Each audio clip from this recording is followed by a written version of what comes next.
Përshëndetje miq, jeni duke dëgjuar emisionin Happy Fit këtu në Radio Travel. Ishulli që zhduket çdo ditë, misteri i Hilbre Island. Në brigjet e Anglisë ndodhet një vend i pazakontë që duket sikur luan fshehurazi me detin. Hilbre Island është një ishull i vogël që shfaqet dhe zhduket çdo ditë në varësi të Baticës dhe Zbaticës. Kur uji i detit tërhiqet gjatë Zbaticës, krijon një rrugë natyrore mbi rër që lejon vizitorët të ecin drejt ishullit. Por kur Batica kthehet, deti mbulon sërish rrugën duke e izoluar plotësisht ishullin dhe duke e bërë të paarritshëm deri në Zbaticën tjetër. Ky fenomen natyror e bën Hilbre Island një destinacion unik për aventurierë dhe dashamirësit e natyrës. Për shumë turistë, përvoja e ecjes drejt një ishulli që zhduket në ujë është si një skenë e dalë nga një film fantastiko-shkencor. Është një kujtesë e fuqisë së natyrës dhe ritmit të saj të pandalshëm që çdo ditë transformon peizazhin në një mënyrë spektakolare. Hoteli i bërë nga kripa, një mrekulli unike në zemër të shkretëtirës së bardhë. Në mes të fushës së pafundme të kripës në Solar de Uyini, ndodhet një hotel që sfidon imagjinatën. Një ndërtesë e ndërtuar pothuajse tërësisht nga blloqe kripe, mure, tavolina karrike dhe madje edhe disa krevate janë krijuar nga kripa e nxjerrë direkt nga kjo hapësirë gjigande natyrore. Ky hotel unik ofron një përvojë të rrallë turistike për vizitorët që kërkojnë diçka ndryshe nga pushimet tradicionale.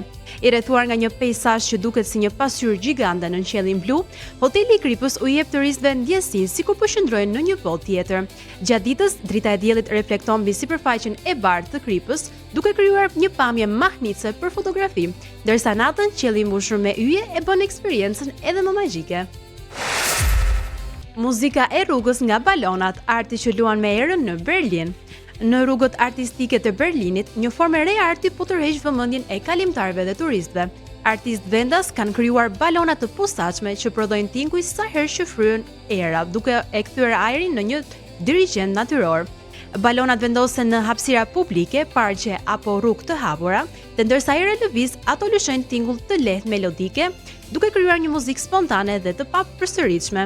Çdo fryrje ere prodhon një ritëm të ri, duke bërë përvojën unike për çdo moment të ditës.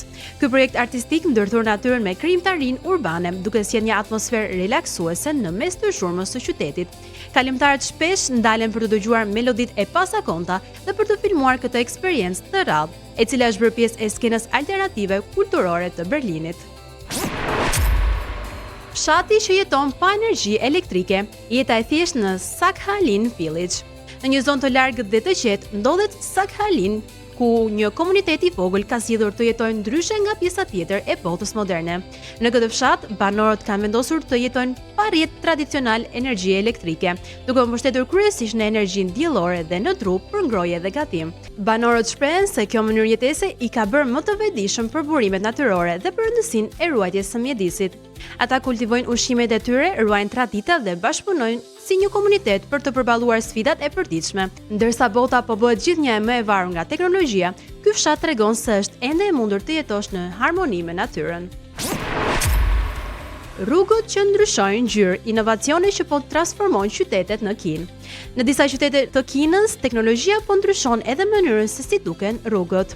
Autoritetet lokale kanë eksperimentuar me asfaltin, duke prodhuar një material speciale termokimike të cilat ndryshojnë ngjyrë në varësi të temperaturës.